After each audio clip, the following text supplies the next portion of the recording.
आर्थिक परिदृश्य के बारे में। और जैसा कि आपको पता है कि ये जो सीरीज है ये आई दृष्टि की घटना चक्र की सीरीज है। और आई दृष्टि जो घटना चक्र की मैगजीन है ये मोस्ट इम्पोर्टेंट है आने वाले प्रत्येक एग्जाम के लिए। तो प्लीज़ इस वीडियो को पूरा देखें। और इस वीडियो में करीबन 15 से 20 पेज हम डिस्कस करेंगे और कोशिश करेंगे कि इसमें मैक्सिमम 20 मिनट लगे, ठीक। एंड इसके साथ हम केवल उन्हीं बिंदुओं को डिस्कस करेंगे जो मोस्ट इम्पोर्टेंट हैं और जिनके आने के चांस बहुत ही ज़्यादा हैं, ठीक। इसके साथ एक रिक्वेस्ट है आपसे, अगर आप चैनल पर पहली बार आएँ तो प्लीज़ चैनल को सब्सक्राइब कर लें। और इसके साथ वीडियो अगर अच्छी लगे तो प्लीज़ वीडियो को लाइक करें। और वीडियो जो है आप प्लीज़ बिना स्किप किए हुए देखें जिससे कि आपको वीडियो कम्प्लीटली समझ में आए, ठीक। तो आइए शुरुआत करते हैं। यहाँ पे आपको केवल एक चीज़ डिस्कस करनी है मौद्रिक नीति में, और वो है CRR, ठीक है, और SLR। ये अक्सर एग्जाम में पूछ लिया जाता है कि करंट में SLR CRR क्या चल रहा है, ठीक है ना। तो यहाँ पे जो करंट की बात करें तो ये आप देख सकते हैं CRR है 4.50%। और इसके साथ अगर हम SLR की बात करें तो 18% करीब है, ठीक है ना।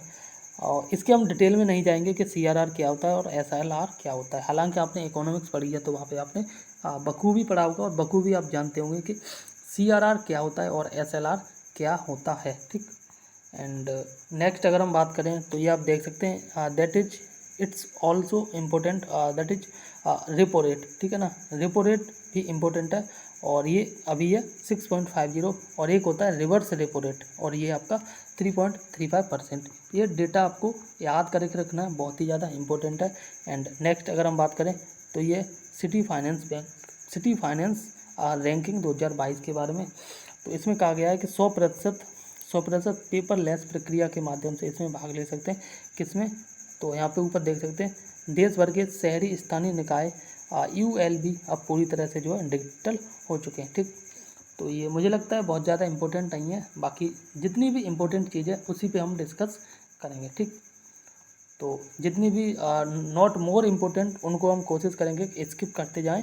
एंड यहाँ पे हम देखते हैं कि भारत का पहला म्यूनिसिपल बॉन्ड इंडेक्स, ठीक है ना। जब भी बात की जाए भारत का पहला, ठीक है ना, भारत का पहला या विश्व का पहला, ठीक है ना, विश्व का पहला, ठीक है ना, कोई योजना बनाई गई है या कोई कह सकते हैं कोई टेक्नोलॉजी में कोई चीज़ विकसित की गई है तो ये मोस्ट इम्पोर्टेंट होती है, ठीक है ना। तो यहाँ पे आप देख सकते हैं कि भारत का पहला म्यूनिसिपल बॉन्ड इंडेक्स, ठीक है ना। और ये किसने लॉन्च किया है? यहाँ पे आप देख सकते हैं कि ये जो है 24 फरवरी 2023 को NSE इंडाइसिस लिमिटेड के द्वारा देश के पहले म्यूनिसिपल बॉन्ड इंडेक्स निफ्टी, ठीक है ना, इंडिया म्यूनिसिपल बॉन्ड इंडेक्स को लॉन्च किया गया है। ये जो है निफ्टी के द्वारा लॉन्च किया गया। बस आप इतना याद रख लो कि भारत का पहला म्यूनिसिपल बॉन्ड इंडेक्स जो है निफ्टी के द्वारा लॉन्च किया गया। इससे ज़्यादा आपको याद करने की ज़रूरत नहीं है जहाँ तक मुझे पता है, ठीक है। And it is also most important. अगर हम इसके बारे में बात करें तो ये मान लो ये करीबन 110% आने के चांस हैं, कहीं ना कहीं किसी न किसी एग्जाम में ज़रूर टपकेगा, ठीक। तो हम यहाँ भी देख सकते हैं कि भारत का पहला पेटीएम पेमेंट बैंक लॉन्च करने वाला बैंक बन गया है। ये है UPI लाइट को, ठीक है ना। आपको पता है पेटीएम पे आप पे करते हैं, ठीक है ना। पेटीएम का पेमेंट बैंक भी है, ठीक, पेमेंट बैंक भी है। जिसने क्या लॉन्च किया है? ये UPI लाइट को लॉन्च किया है। इससे पहले अभी तक किसी भी ने लॉन्च नहीं किया था। इसमें एक और चीज़ इंपॉर्टेंट है और वो है कि आप छोटे इस लाइट जो UPI लाइट है, ठीक है ना, लाइट जो है इसके माध्यम से आप छोटे ट्रांजैक्शन कर सकते हैं विदाउट एनी OTP, ठीक है ना, विदाउट एनी OTP छोटे ट्रांजैक्शन कर सकते हैं। और इसमें मैक्सिमम जो है 200 रुपीज़ का तक कर सकते हैं, ठीक है ना।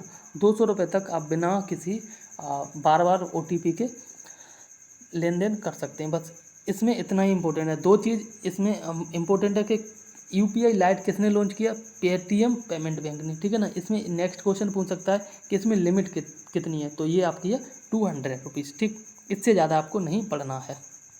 अब हम बात करते हैं नेक्स्ट पेज पे, और नेक्स्ट पेज में हम देखते हैं RBI उत्कर्ष 2.0 को लॉन्च किया गया RBI के गवर्नर शक्तिकांत दास। और आपको पता है ये 25 नंबर के गवर्नर हैं, ठीक है ना। और इसके द्वारा जो है उत्कर्ष 2.0 का लोकार्पण किया गया है। ठीक, एंड अब हम बात करते हैं इंडिया स्किल्स रिपोर्ट 2023 के बारे में। तो दिसंबर 2022 में road map to India's skills and talent economy 2030 theme से, ये थीम है, ठीक है ना, थीम से जो India skills report 2023 India's skills report 2023 को लॉन्च किया गया। ठीक, यह इस रिपोर्ट का 10वां संस्करण है, ठीक है ना। और यहाँ पे बाकी आप देख सकते हैं कि रिपोर्ट के अनुसार जो है नियोजनीय प्रतिभा एम्प्लॉयबल टैलेंट के संदर्भ में बीकॉम को जो है शीर्ष पर रखा गया, उसके बाद एमबीए और उसके बाद तीसरे स्थान पे जो है बी फार्मा को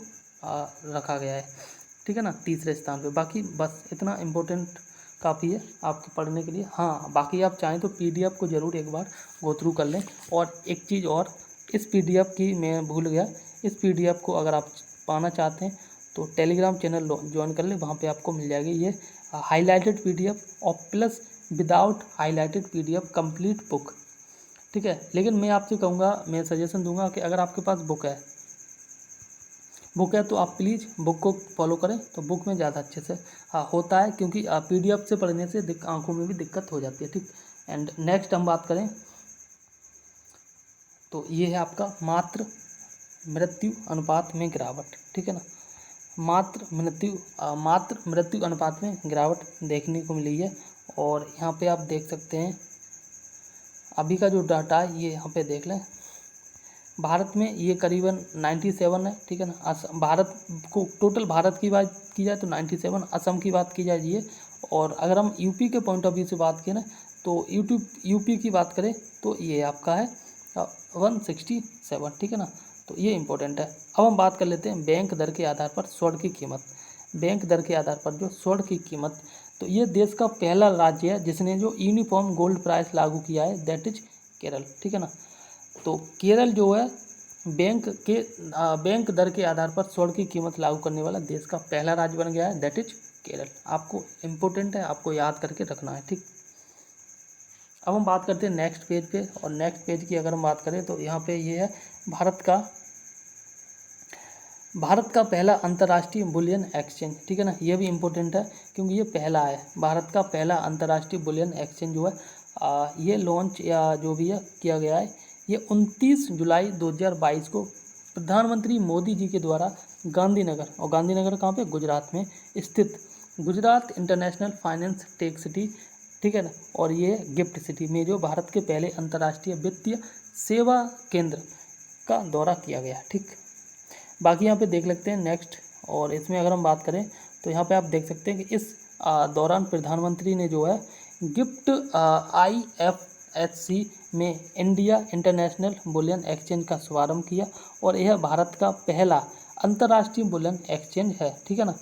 और बस इसमें आपको याद कर लेना है कि भारत का पहला अंतर्राष्ट्रीय बुलियन एक्सचेंज का जो उद्घाटन किया है PM मोदी जी के द्वारा किया गया है, गुजरात के गांधीनगर के जो गिफ्ट सिटी है वहाँ पे किया गया है, ठीक है ना।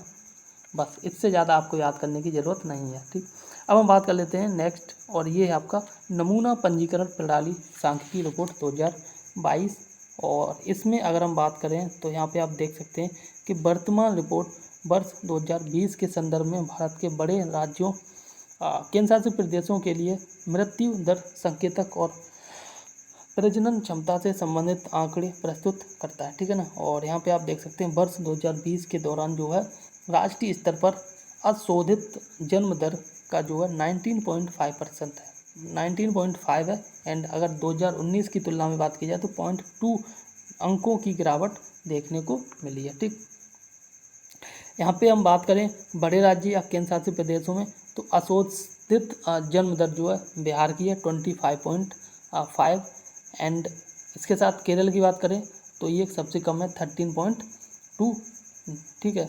इसके बाद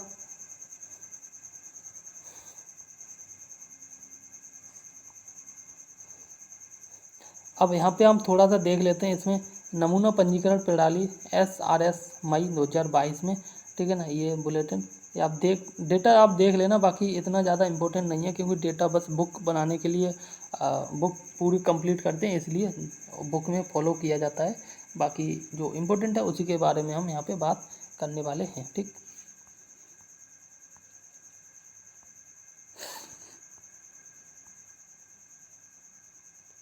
यहाँ पे आप देख लेना थोड़ा सा, ये इम्पोर्टेंट है। NFHS 5 में उत्तर प्रदेश के प्रमुख निष्कर्ष। ठीक है ना। कुल आबादी की बात की जाए तो शहरी में 961 और ग्रामीण में जो है 1036, और इसके साथ जो है अगर कुल की बात की जाए ग्रामीण और शहरी की, तो ये आप देख सकते हैं 1017। ठीक है ना।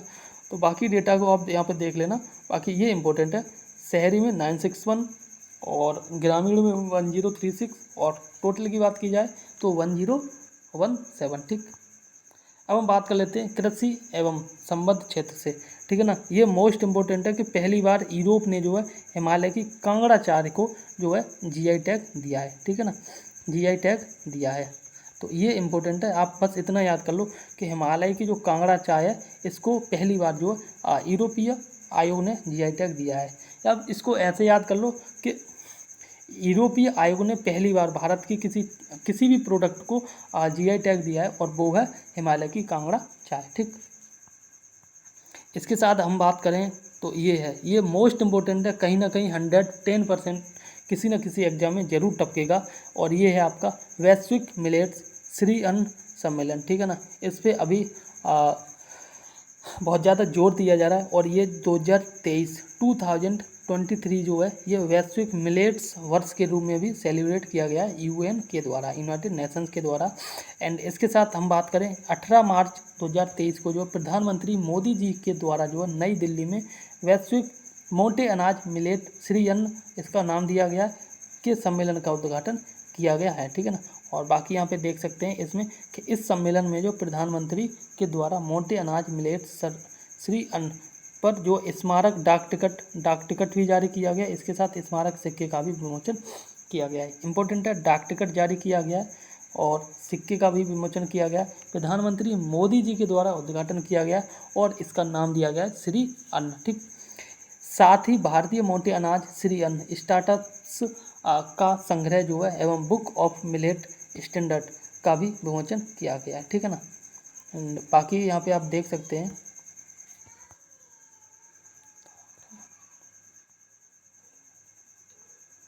मोटे अनाज में अगर हम बात करें तो टॉप है आपका राजस्थान, बस। ठीक है ना, इतना याद कर लो कि राजस्थान जो है सबसे ज़्यादा मोटे अनाज उत्पादन करता है। बाकी सेकंड स्थान पे बात करें तो महाराष्ट्र, तीसरे स्थान पे उत्तर प्रदेश, चौथे स्थान पे आपका कर्नाटक। ठीक, एंड नेक्स्ट यहाँ पे देख सकते हैं आप बेसिक एनिमल हस्बेंड्री स्टैटिस्टिक्स 2022। ठीक है ना। ये आप देख सकते हैं कि 15 मार्च 2022 को मत्स्य पालन, पशुपालन तथा डेयरी मंत्रालय भारत सरकार के द्वारा बेसिक एनिमल हस्बेंड्री स्टैटिस्टिक्स 2022 का जो है अनावरण किया गया है। ठीक है ना, बस इतना इम्पोर्टेंट है। एंड यहाँ पे देख लेते हैं हम थोड़ा सा, बाकी मुझे ना लगता कि बहुत ज़्यादा इम्पोर्टेंट है। एंड यहाँ पे देखते हैं कि प्रमुख खाद्य फसल। ठीक है ना, प्रमुख फसल उत्पादन, जिसमें जो है आपका द्वितीय अग्रिम अनुमान 2022 टू 2023 के बारे में यहाँ पे बात की गई। इसमें ना कुछ डेटा दिया गया, वो हमें देखना है बस कि भारत में जो है कौन सी फसल सबसे आगे है। ठीक है ना, इसमें जो है ना कुछ एडवांस डेटा जारी किया गया 2022-23 में जो है 323.55 मिलियन टन खाद्यान्न उत्पादन का अनुमानित किया गया। एंड वर्ष 2023 को जो कदन्न का अंतर्राष्ट्रीय वर्ष घोषित किया गया। ठीक है ना, बस यही इम्पोर्टेंट है, बाकी कुछ ज़्यादा इम्पोर्टेंट नहीं है। अब यहाँ पे थोड़ा सा हम देख लेते हैं कि बागवानी फसलों का उत्पादन जो है तृतीय अग्रिम अनुमान 2021-22। ठीक, तो बागवानी फसलों की बात करें तो यहाँ पे देख सकते हैं कुल बागवानी में जो कुल क्षेत्रफल है वो है 27.48। ठीक है ना, और सेकंड की बात की जाए 27.74, और थर्ड पे जो है 28.08। ठीक है ना, बाकी यहाँ पे आप देख सकते हैं उत्पादन की बात की जाए 334.60, और यहाँ पे ये इम्पोर्टेंट है। ठीक है ना, तो यहाँ पे हमें थोड़ा सा डीपली देखना है कि रबी की फसलों के लिए न्यूनतम समर्थन मूल्य क्या दिया गया है। ठीक है ना, 2022-23 की बात करें और 2023-24 की बात करें। ठीक है ना, यहाँ पे जो MSP जो होता है उसके बारे में बात की गई है। एक और चीज़ हमें देख लेना कि ये सारी फसलें जो है रबी की फसलें हैं, ठीक है ना। आपको पता होगा एक रबी की फसल होती है, एक खरीफ की और एक होती है जायद की, ठीक है ना। तो यहाँ पे बात की जा रही है रबी की फसल के बारे में। तो रबी की फसल गेहूँ होता है, ठीक है ना। गेहूँ की बात की जाए 2022-23 में तो MSP 22-23 की बात की जाए 2015 रुपये प्रति कुंटल, और वहीं 2023-24 की बात की जाए तो ये आपका पड़ेगा 2125, यानी कि 2125 रुपया प्रति कुंटल, ठीक। गेहूँ की बात जो है, अगर हम जौ की बात करें, जौ में ये 1635 22-23 में, और 23-24 में जो है ये करीब 1735 है, ठीक है ना। चना की बात करें तो 5230 और 5335। मसूर की बात करें 5500 और 6000। और रेप सीड एंड मस्टर्ड की बात करें तो 50-50 और 54-50। ये कुछ MSP के बारे में यहाँ पर कहा गया है, तो ये आप थोड़ा सा देख लेना। बाकी मुझे लगता है गेहूँ ज़्यादा इंपॉर्टेंट है, 2015 और 2125, ठीक। इसके बाद हम देखते हैं थोड़ा सा आगे, ये इंपॉर्टेंट है, आपको दिख रहा होगा, 1 मिनट थोड़ा जूम करते हैं फिर हम बात करेंगे। ये इंपॉर्टेंट है, भारत जो है चीनी का सबसे बड़ा उत्पादक भी बन गया और उपभोक्ता भी बन गया। बस इतना आपको याद करके रखना, भारत देश चीनी का सबसे बड़ा उत्पादक देश और सबसे बड़ा उपभोक्ता देश बन गया है। विश्व वन स्थिति रिपोर्ट 2022 में 2 मई 2022 को खाद्य एवं विश्व कृषि संगठन food and agriculture organization FAO के द्वारा जो है विश्व वन रिपोर्ट जारी की जाती है, ठीक है ना। और यह रिपोर्ट जो दक्षिण कोरिया की राजधानी सियोल में 2 से 6 मई 2022 को आयोजित 15वें विश्व वानिकी कांग्रेस के दौरान जारी की गई थी। और यहाँ पे बाकी चीज़ देख लेते हैं। अब हमें यहाँ पे देखना है, अभी हमने रबी की फसल के बारे में देखा था, ठीक है ना। एंड नाउ अब हम बात करने वाले हैं खरीफ की फसलों के बारे में, ठीक है ना। न्यूनतम समर्थन मूल्य, तो धान की बात की जाए तो ये 1940 से 2021 और 22 में, और वहीं अगर हम बात करें 2022 और 23 में तो ये 2040 है, ठीक है। धान किस्म ए तो ये 1960 और 2060। वहीं ज्वार संकर की बात की जाए तो ये करीब 2738 और ये 2970, ठीक है ना। इसी प्रकार से ये आप देख सकते हैं। देखो सारा तो इम्पोर्टेंट है, बट सारा इम्पोर्टेंट नहीं, बट सारा देख पाना भी मुश्किल है। बाजरा जो है इस बार जो कुछ ज़्यादा ही जोर किया जा रहा है, ठीक है ना, ये मोटे अनाज में। तो यहाँ पर देख सकते हैं 2250 और 2350, 100 रुपये का अंतर है। बाकी आप देख लेना ध्यान से। देश का पहला ग्रीन स्टील ब्रांड, ये आप इम्पोर्टेंट है, देख लेना। देश का पहला ग्रीन स्टील ब्रांड, ठीक है ना। तो दिसंबर 2022 में नागरिक उड्डयन एवं इस्पात मंत्री कौन है? ज्योतिरादित्य सिंधिया के द्वारा दिल्ली में भारत का पहला हरित इस्पात ब्रांड, जिसका नाम है कल्याणी फेरेस्टा, को लॉन्च किया गया है, ठीक है ना। देश का पहला ग्रीन स्टील ब्रांड है, ज्योतिरादित्य सिंधिया के द्वारा लॉन्च किया गया है दिल्ली में, ठीक है ना। और इसका नाम क्या है आप देख सकते हैं, कल्याणी फेरेस्टा। बस इससे ज़्यादा देखने की ज़रूरत नहीं है। अब हम बात करते हैं UP global investor summit 2023। UP global summit investors 2023, ठीक है ना। तो 10 से 12 फरवरी 2023 को यूपी ग्लोबल इन्वेस्टर समिट 2023 को जो है आयोजन किया गया लखनऊ में, ठीक। इसके बाद हम अगर आगे बात करें तो 10 फरवरी 2023 को प्रधानमंत्री नरेंद्र मोदी जी के द्वारा जो है इसका समापन 12 फरवरी 2023 को राष्ट्रपति द्रौपदी मुर्मू के द्वारा किया गया था। देखो प्रधानमंत्री मोदी जी के द्वारा जो है इसका उद्घाटन किया गया था, और समापन जो है राष्ट्रपति महोदय द्रौपदी मुर्मू के द्वारा किया गया था, ठीक। बाकी यहाँ पे देख सकते हैं प्रधानमंत्री ने इस सम्मेलन के उद्घाटन के दौरान जो ग्लोबल ट्रेड शो तथा इन्वेस्ट यूपी 2.0 का शुभारंभ किया था। Uttar Pradesh global investors summit Uttar Pradesh सरकार का एक शीर्ष निवेश सम्मेलन है, ठीक है ना। एंड आगे हम बात करें तो ये है UPGIC 2023, एक ऐसी पहल है जो भारत के 5 ट्रिलियन डॉलर की अर्थव्यवस्था बनाने के लिए प्रधानमंत्री के दृष्टिकोण के रूप में है, ठीक है। बाकी यहाँ पे आप देख सकते हैं कि इसी परिप्रेक्ष्य में उत्तर प्रदेश सरकार ने जो अगले 5 वर्षों में राज्य के 1 ट्रिलियन डॉलर की अर्थव्यवस्था बनाने के एक आकांक्षी लक्ष्य निर्धारित किया है। और वहीं इन्वेस्ट यूपी 2.0 प्रदेश में व्यापक निवेशक और ये केंद्रित और सेवा उन्मुख निवेश पारतंत्र है, ठीक है ना। बाकी मुझे ना लगता बहुत ज़्यादा इम्पोर्टेंट होगा।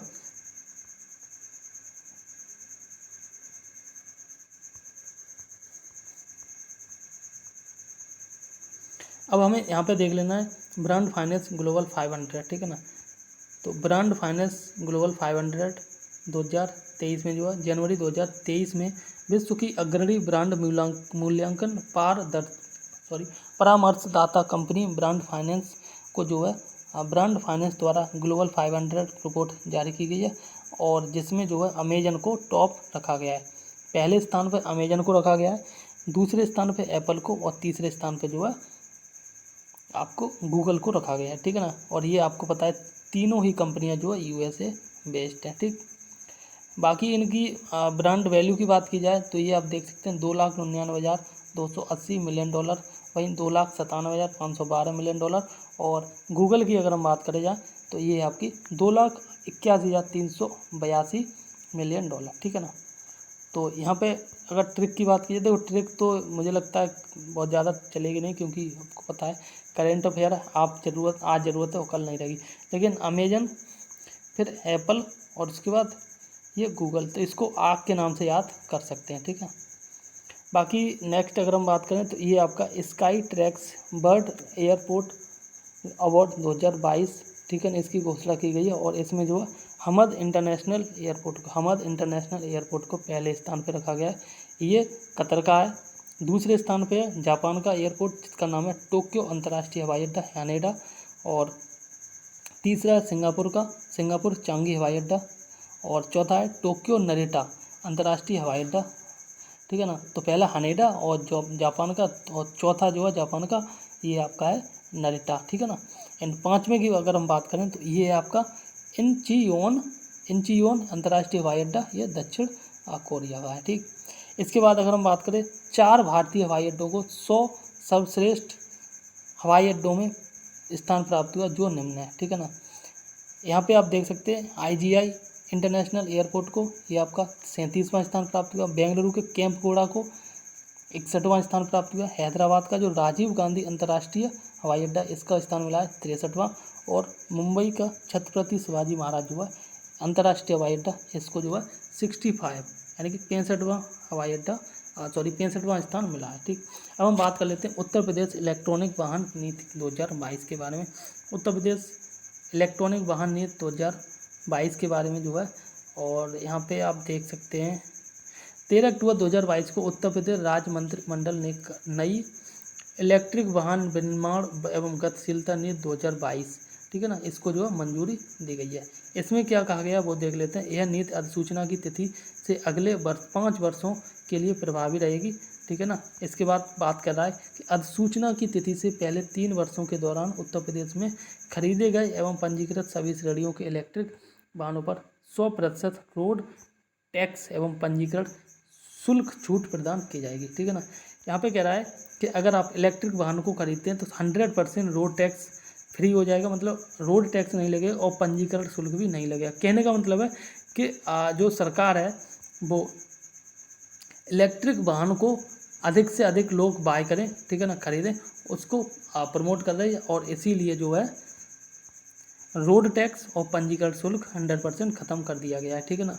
और ये सब इसलिए किया जा रहा है जिससे कि जो पोल्यूशन हो रहा है वो ख़त्म किया जा सके या कम किया जा सके, ठीक। अब हम बात कर लेते हैं नेक्स्ट पेज पे। एंड अभी आपके पास केवल 91 और 92 पेज, ठीक है ना, 91 पढ़े, एक पेज रह गया बस, और मुझे लगता है करीबन 5 मिनट लगेंगे, नहीं 3 या 4 मिनट आराम से हो जाएगा, ठीक है ना। तो प्लीज़ वीडियो बना रहें। लीड्स 2022, और इसके बारे में क्या कहा गया है, पहले तो आपको जो लीड्स की फुल फॉर्म याद करके रखनी है, ठीक है ना। लीड्स की फुल फॉर्म है यहाँ पर लॉजिस्टिक्स ईज अक्रॉस डिफरेंट, ठीक है, states. Logistics ease across different states जो है लॉजिस्टिक्स प्रभाग उद्योग संवर्धन और आंतरिक व्यापार विभाग वाणिज्य एवं उद्योग मंत्रालय भारत सरकार के द्वारा संचालित एक वार्षिक सर्वेक्षण है यह, ठीक है ना। बाकी यहाँ पे देख सकते हैं। एंड यहाँ पे हम देखना है इसमें जो है स्थल राज्यों के में जो हैं उनके बारे में देख लेते हैं, और जो है अचीवर्स की श्रेणी में हैं, ठीक है ना। अचीवर्स की श्रेणी में है जिसमें उत्तराखंड है, हिमाचल प्रदेश है, हरियाणा है आपका, पंजाब है, तेलंगाना, उत्तर प्रदेश, ठीक है ना। फास्ट मूवर्स की बात की जाए तो मध्य प्रदेश और आपका राजस्थान है। और एस्पायर्स की बात की जाए, एस्पायर श्रेणी में बात की जाए तो बिहार, छत्तीसगढ़ और झारखंड है, ठीक। इसके बाद हम बात करते हैं तटीय राज्यों की श्रेणी में, जो कोस्टल एरिया में, इसमें महाराष्ट्र है, उड़ीसा, आंध्र प्रदेश, गुजरात, कर्नाटक, तमिलनाडु और ये आपका केरल है, ठीक है ना। फास्ट मूवर्स की श्रेणी में केरल, अचीवर्स की श्रेणी में तटीय राज्यों में ये आप देख सकते हैं शहर, और ये एंड ये जो है ये आपका जो है गोवा, पश्चिम बंगाल जो है आपका एस्पायर्स श्रेणी में है, ठीक है ना। ये इंपॉर्टेंट है क्योंकि अगर क्वेश्चन बनता है तो नॉर्थ ईस्ट स्टेट से ज़्यादा बनता है, तो असम है, त्रिपुरा, सिक्किम, और यहाँ पे जो है एस्पायर श्रेणी में अरुणाचल प्रदेश, मणिपुर, मेघालय, मिजोरम और नागालैंड है, ठीक है ना। बाकी अब हम बात कर लेते हैं राष्ट्रीय लॉजिस्टिक्स नीति 2022। 21 सितंबर 2022 को प्रधानमंत्री नरेंद्र मोदी की अध्यक्षता में जो है केंद्रीय मंत्रिमंडल ने राष्ट्रीय लॉजिस्टिक्स नीति 2022 को जो है मंजूरी प्रदान की है, ठीक। एंड यहाँ पे हम बात करते हैं, यह नीति जो है पीएम गति शक्ति राष्ट्रीय मास्टर प्लान की एक पूरक है, और यह जहाँ पीएम गति शक्ति राष्ट्रीय मास्टर प्लान का लक्ष्य जो है समेकित अवसंरचना का विकास करना है, और वहीं राष्ट्रीय लॉजिस्टिक्स नीति के तहत जो है लॉजिस्टिक्स सेवा में दक्षता लाना है, और इस नीति का लक्ष्य वो हम यहाँ पे आगे देख लेते हैं, ठीक। और यहाँ पे हमें देखना है वो जो इम्पोर्टेंट है, तो वर्ष 2023 में कब, एक मिनट, वर्ष 23 बोल गया मैं, 30 तक जो है विश्व मानकों की तुलना में भारत में लॉजिस्टिक्स की लागत में कटौती करना, देश की लॉजिस्टिक्स प्रदर्शन सूचकांक ranking, logistics performance index ranking में सुधार लाना। इस संदर्भ में वर्ष 2030 तक 2030 तक जो है विश्व के शीर्ष 25 देशों में शामिल होना है, ठीक। अब हम बात कर लेते हैं आरईसी को जो है महारत्न का दर्जा मिल गया। पहले तो हम बात करते हैं भारत में महारत्न कंपनी कितनी है, टोटल संख्या इनकी 12 है, और अभी लेटेस्ट बनी है आरईसी, ठीक है ना। इसका नाम है रूरल इलेक्ट्रिक कॉरपोरेशन, ये 12वीं है। और अगर हम बात करें 11वीं की, तो 11वीं बनी थी कॉरपोरेशन फाइनेंस, ठीक है ना, कॉरपोरेशन फाइनेंस। ये दो इंपॉर्टेंट है। इसके बाद हम बात कर लेते हैं नेक्स्ट, और वो है आपका ये पहली बनी थी भेल, ठीक है ना, पहली बनी थी भेल, उसके बाद दूसरी बीपीसीएल, तीसरी है कोल इंडिया लिमिटेड, चौथी गेल को ऐसे याद कर लो, गेल में 4 शब्द हैं और ये भी चौथी है, ठीक है ना। कुछ ऐसे ही हमें याद करना पड़ता है जब डाटा ज़्यादा होता है। आईओसीएल की बात करें तो ये आप देख सकते हैं 5वीं इंडियन ऑयल कॉरपोरेशन लिमिटेड। 6वें की बात करें तो एनटीपीसी, और 7th की बात करें ONGC oil and natural gas corporation limited, और 8th की बात करें सेल, और 9th की बात करें पीजीसीआईएल, और 10th की बात करें तो ये आपका एचपीसीएल, जिसमें Hindustan petroleum corporation limited and ये इंपॉर्टेंट दोनों पीएफसी। ये जो है आपका 11th है पावर फाइनेंस कॉरपोरेशन, और अभी लेटेस्ट बनी है ये आपका ये आरईसी, ठीक है ना। ये दोनों इंपॉर्टेंट है और पहली भेल है आपकी, तो ये आप प्लीज़ याद करके रखना। बात की हम देख लेते हैं कि नवरत्न कंपनियों की कुल संख्या अब 12 हो गई है, और 15 अप्रैल 2023 तक, ठीक है ना। एंड ध्यातव्य है कि इससे पूर्व जो है अक्टूबर 2021 में जो पीएफसी पावर फाइनेंस कॉरपोरेशन को महारत्न का दर्जा दिया गया था। अब लास्ट टॉपिक है ये, और वो है global startups economics system ecosystem index 2022। इसमें जो है वैश्विक स्टार्टअप पारिस्थितिक सूचकांक 2022 जारी किया गया, और इस वर्ष की सूची में जो भारत ने वर्ष 2021 की अपनी रैंकिंग 20वीं में एक पायदान का सुधार करते हुए 19वीं रैंकिंग हासिल की है, ठीक। एंड बाकी यहाँ पे देख सकते हैं आप कि वैश्विक स्टार्टअप पारिस्थितिकी सूचकांक 2022 शीर्ष 5 देश और शीर्ष 5 शहर, ठीक। तो यहाँ पे देख सकते हैं, पहले देश के बारे में देखते हैं। टॉप यूएसए, फिर यूके, इजराइल, कनाडा और आपका स्वीडन, ठीक है ना। यूएसए, यूके, इजराइल, कनाडा और स्वीडन। अब शहर की बात करें तो इसमें यूएसए का शहर है फ्रांसिस्को, और यूएसए टॉप है, ठीक है ना। फिर यूएसए का शहर है सेकंड स्थान में न्यूयॉर्क, फिर यूके का शहर है लंदन, और फिर यूएसए का फिर शहर है चौथे स्थान लॉस एंजल्स, और ये लास्ट में यूएसए का शहर है आपका बोस्टन एरिया, ठीक। केवल एक शहर है लंदन जो तीसरे नंबर पे है, बाकी सारे यूएसए के शहर हैं।